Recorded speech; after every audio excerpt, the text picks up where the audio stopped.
감사합니다. 이 아침 우리가 함께 받으실 하나님의 말씀은 구약성경 사사기입니다. 구약성경 사사기 우리 3장 9절 말씀, 한 절 말씀 찾아서 한 목소리를 들어가겠습니다. 사사기 3장 9절 말씀, 제 성경책은 구약 364면에 있습니다.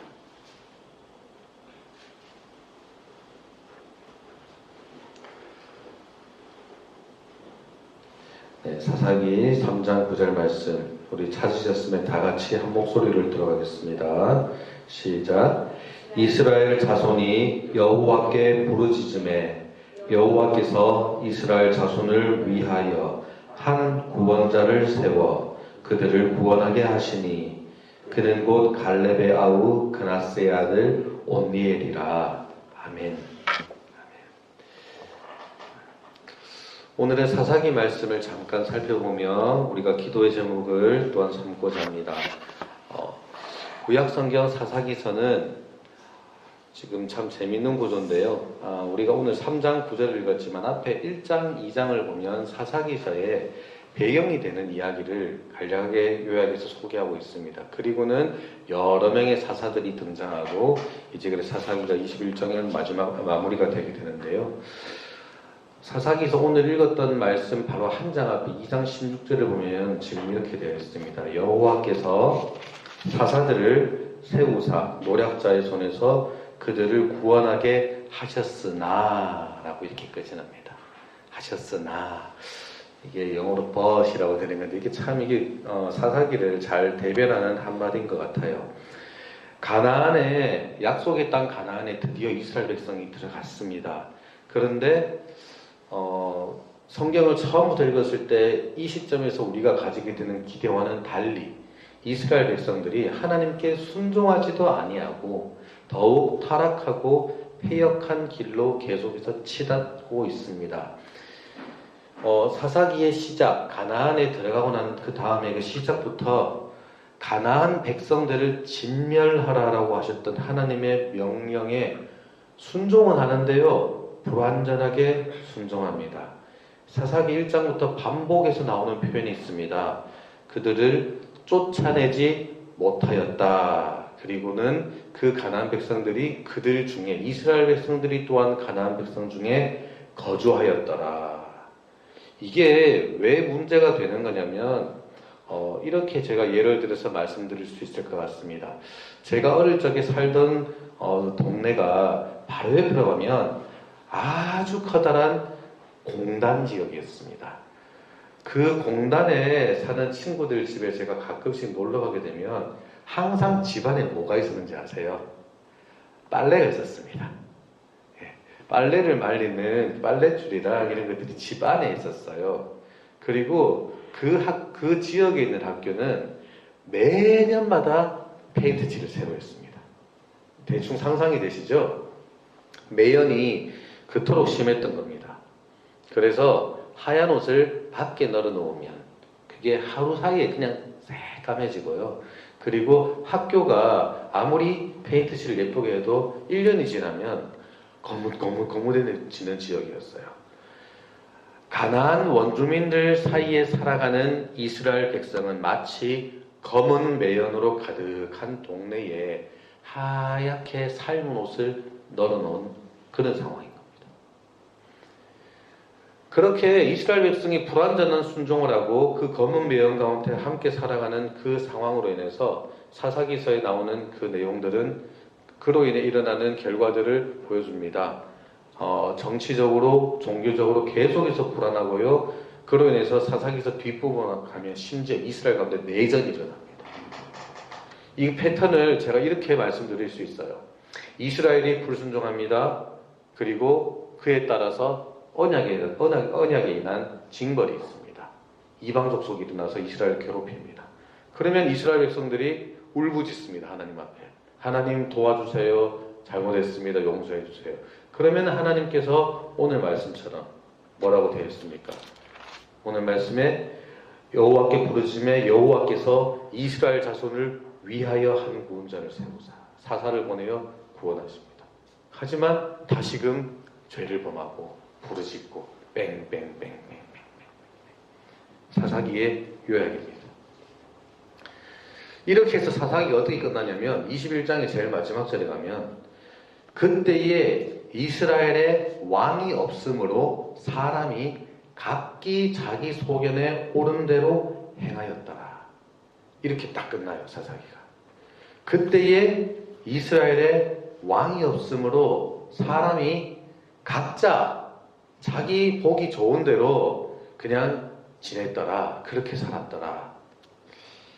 여기서 사사기 말씀을 듣는 사람이 당연하게 하나 의문이 생겨야 될 것 같습니다. 창세기, 출애굽기, 레위기, 민수기, 신명기, 여호수아 그 다음에 사사기를 다 읽었는데 그때 이스라엘에 왕이 없으므로 이 무슨 말이지? 왜 왕이 없을까?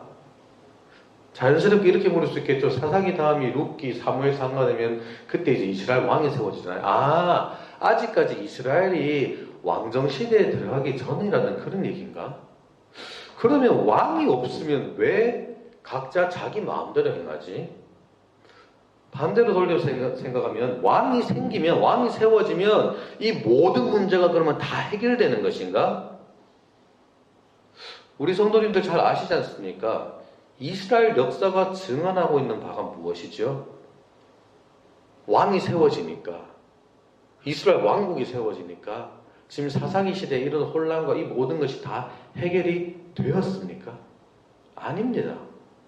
그렇다면 자연스럽게 이어져야 되는 질문이 이겁니다. 이 왕은 대체 누구지?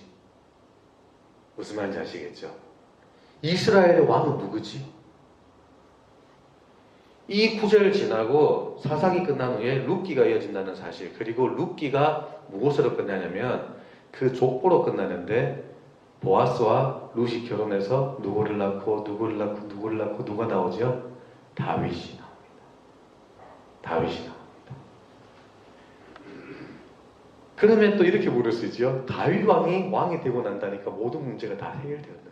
아니죠. 우리가 이렇게 해서 성경을 크게 전체를 말하는 거예요. 결국 누구로 이어지는 겁니까? 이게 지금 누구를 지칭하는 겁니까? 이스라엘에 왕이 없으므로 사람들이 각자 자기 보기에 옳은 대로 행했더라. 다윗의 후손으로 오시는 그 우리의 유일한 왕 되신 예수 그리스도를 지금 다 가리키고 있습니다. 그때의 이스라엘의 왕 하나님이 계시지 아니하므로 그들의 마음속에 하나님이 계시지 아니하므로 사람들이 각자 자기 보기에 좋은 대로 자기 마음대로 지냈더라. 그게 사사기서의 혼란을 딱 한마디로 요약하는 것입니다.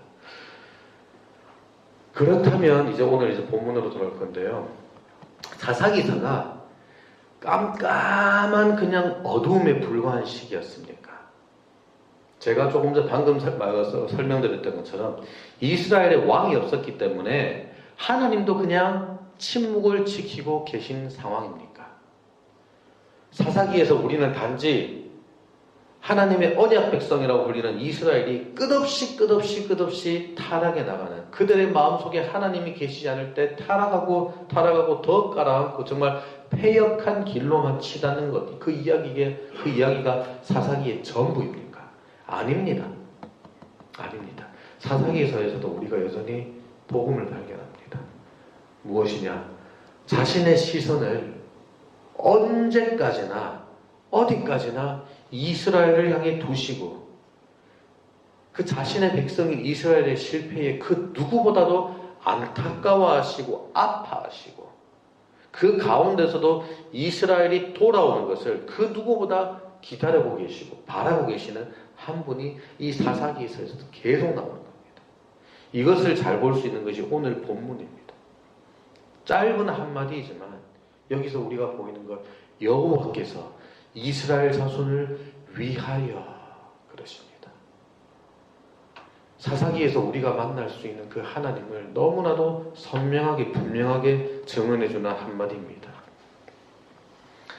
조금 전에 말씀드렸지만 사사기에서 아무도 부인할 수 없습니다. 이거는 가장 적나라하게 드러나는 그 한 가지 사실은 하나님의 백성이라는 이름을 가지고 있으나 마나 그것은 상관없이 이스라엘이 언약에 신실하지 못하다는 겁니다. 왜냐하면 그들 가운속에 있는 이 죄라는 것은 불가항력이에요. 사람의 힘으로는 어찌할 수 없는 거예요. 하지만 동시에 어둠이 짙기 때문에, 그렇기 때문에 빛이 더욱더 밝게 빛나는 것처럼 동시에 그 사람들의 마음속에 있는 죄악의 힘이 강한 만큼 선명하게 우리가 볼 수 있는 것은 하나님의 신실하심입니다. 하나님의 신실하심입니다. 사사기에서 하나님은 어떻게 신실하시냐? 자기가 백성들과 맺으신 그 언약에 정말 신실하게 문으로 나옵니다. 그런데 이것도 그냥 좋게만 나오는 게 아니라 이게 먼저 나오는 게 있습니다. 하나님이 자신의 언약에 신실하신 모습은 먼저 이 언약에 불신실했던, 순종하지 못했던 이스라엘에게 주어지는 고난에서 먼저 잘 드러납니다. 무슨 말이냐? 사사기 2장 20절에 보면 말씀이 이렇게 되었습니다. 하나님이 뭐라 말씀하시냐면, 이 백성이 내가 그들의 조상에게 명령한 언약을 어기고 나의 목소리에 순종하지 아니하였다. 이 백성이 언약을 어기고 순종하지 아니하였다. 그렇기 때문에 그 언약에 따라서라고 되는 거예요.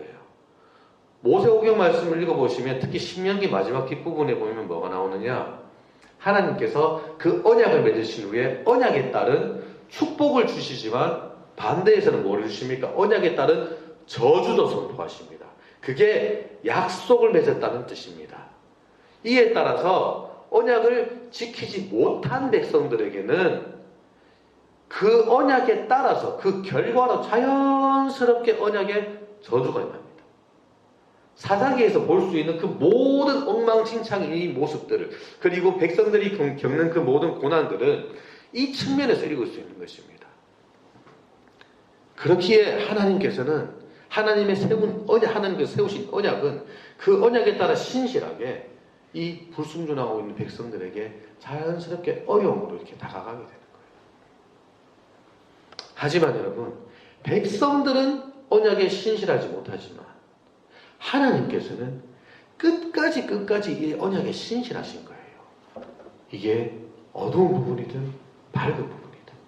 그리고 그 언약에 신실하신 하나님께서 그 언약에 따라서 저주도 허락하셨지만 동시에 하나님의 이 언약에 대한 가지신 뜻은 저주에서 그치는 게 아니거든요.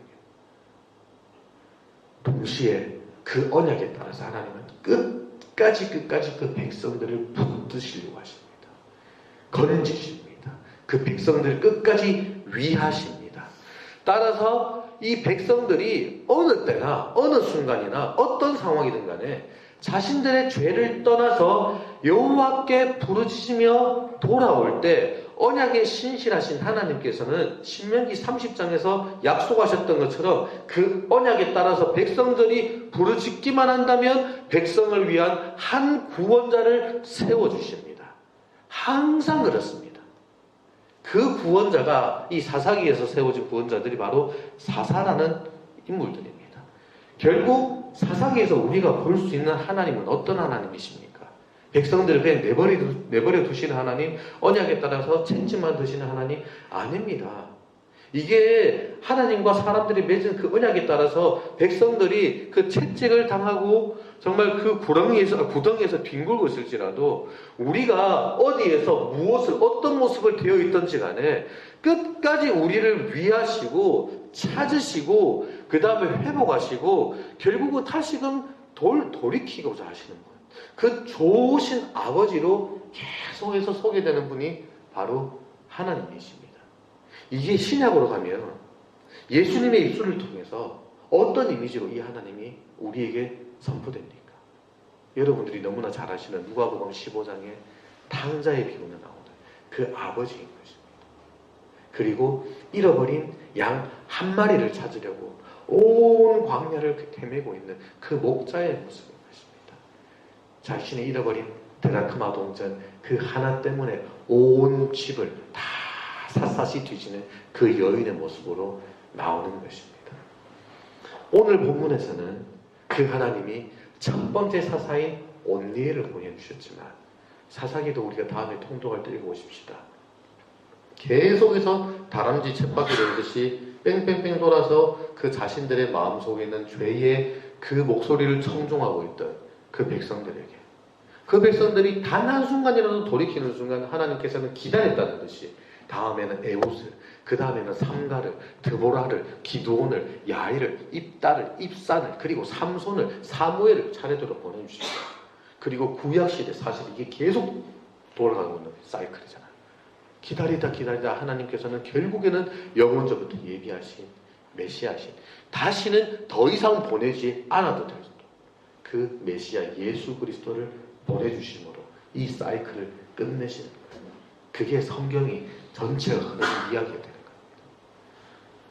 우리가 이 말씀을 오늘날 우리한테 이렇게 제가 한번 적용해 보았습니다. 여러분, 삶에 살아가시면서 저보다 우리 성도님들 더 잘 아시잖아요. 연륜들이 더 있으시니까. 삶에 어려움이 있습니까? 없습니까? 많이 있습니다. 살아가면서 왜 어른들이 눈물골짜기 같은 이 인생을 지나가면 뭐 이런 기도들을 왜 하시는지 저도 이제 조금씩 알아가게 되는 것 같습니다. 그러면 삶에서 우리가 어려움을 왜 겪게 되는 것일까요? 뭐 사사기서의 말씀에 배해 보면 우리가 뭐 언약을 어겨서 뭐 이렇게 될 것 같은데, 그러면 내가 오늘 하는 뭐 잘못하면 다음 날에 뭐 어려움을 겪고, 내가 오늘 하루 그냥 뭐 신앙생활 제대로 하지 않으면 다음 날에 뭐 거기에 대해 징계를 받고 뭐 이렇게 되는 걸까요? 저는 그렇게만 이렇게 이야기하고 싶진 않아요. 삶에서 우리가 왜 어려움을 겪게 되는 것인가라고 누군가 저에게 묻는다면 거기에는 저는 이렇게 대답하고 있습니다. 여러 가지 대답들이 있을 수 있다고. 뭐 대적들이, 원수들이 회방을 해서 그럴 수도 있고요. 나의 죄로 인한 결과가 있을 수도 있고요. 뭐 욥기에서 보는 것처럼 하나님께서 시험을 하시는 경우도 있고요. 성경에서 보여주고 있는 우리가 삶에서 어려움을 겪게 되는 것은 참 여러 가지 양상들이 있습니다.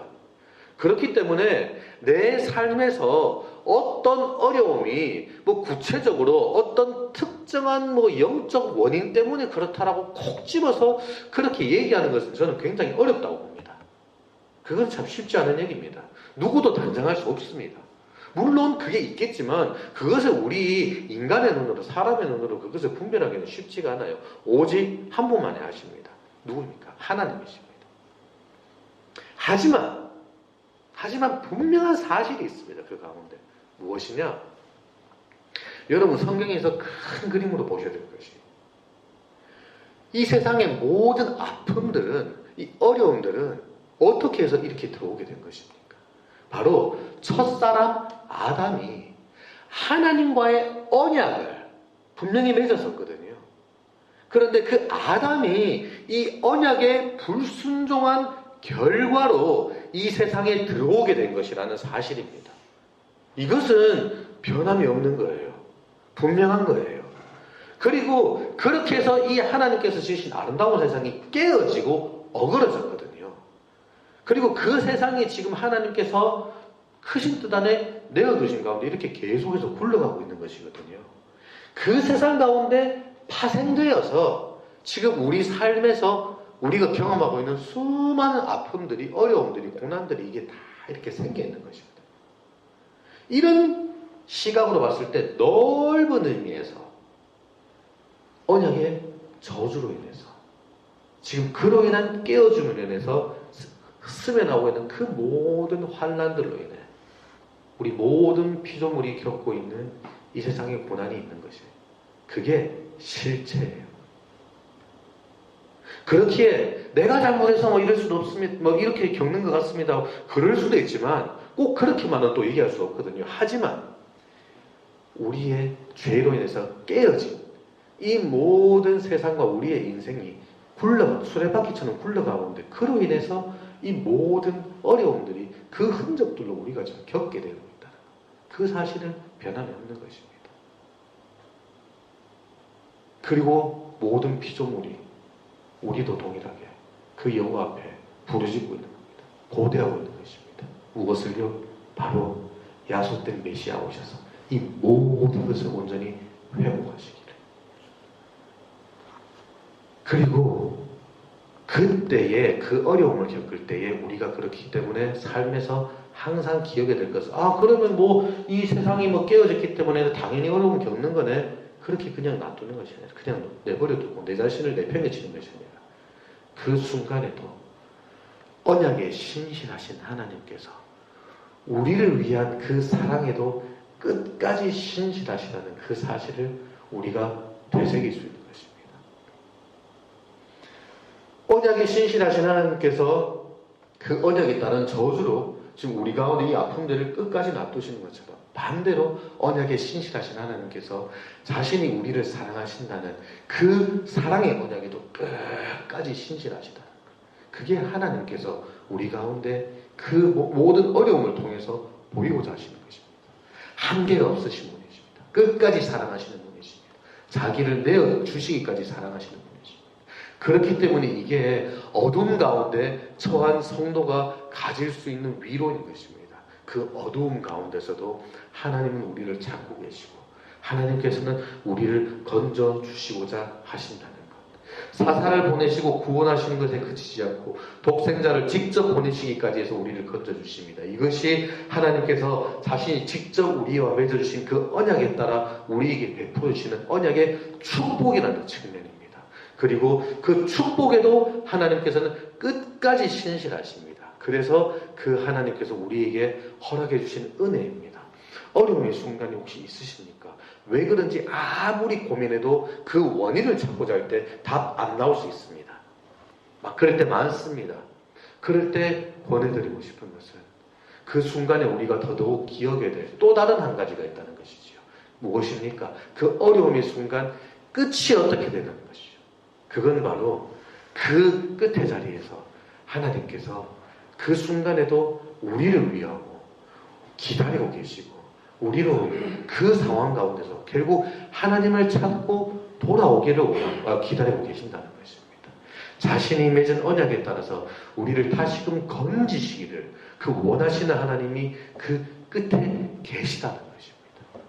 어려움의 순간에 만약에 그런 순간이 있더라도 우리가 이 사실들을 기억하며 우리의 기도 제목으로 삼을 수 있는 모두가 되기를 간절히 소망합니다. 그리고 그 주님의 날개 그늘 아래 우리가 안식을 누릴 수 있게 되기를 간절히 소망합니다. 우리 이 시간 잠시 찬송가 419장입니다. 찬송가 419장 주 날개니 내가 편안히 쉬네 우리 함께 찬양하고 기도하는 시간 가지면 좋겠습니다. 찬송가 419장 주 날개미 내가 편안히 쉬네 주 날개미 내가 편안히 쉬네 밤 깊고 비바람 불어쳐 아버지께서 날 지켜주시니 아버지께서 날 지켜주시니 거기서 편안히 쉬리로다 주 날개미 평안하다 그 사랑 끈을 짜니요 주 날개미 내 쉬는 영혼 영원히 거기서 살리 주 날개미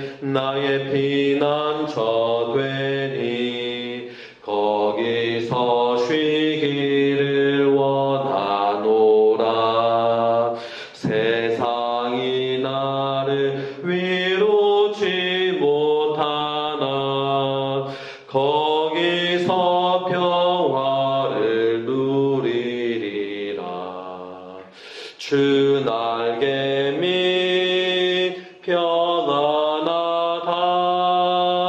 그 사랑 끈을 짜니요 주 날개미 내 쉬는 영혼 영원히 거기서 살리 주 날개미 참된 기쁨이 있네 곧 넓은 세상길 가는 동안 나 거기 숨어 돌보심을 받고 영원한 안식을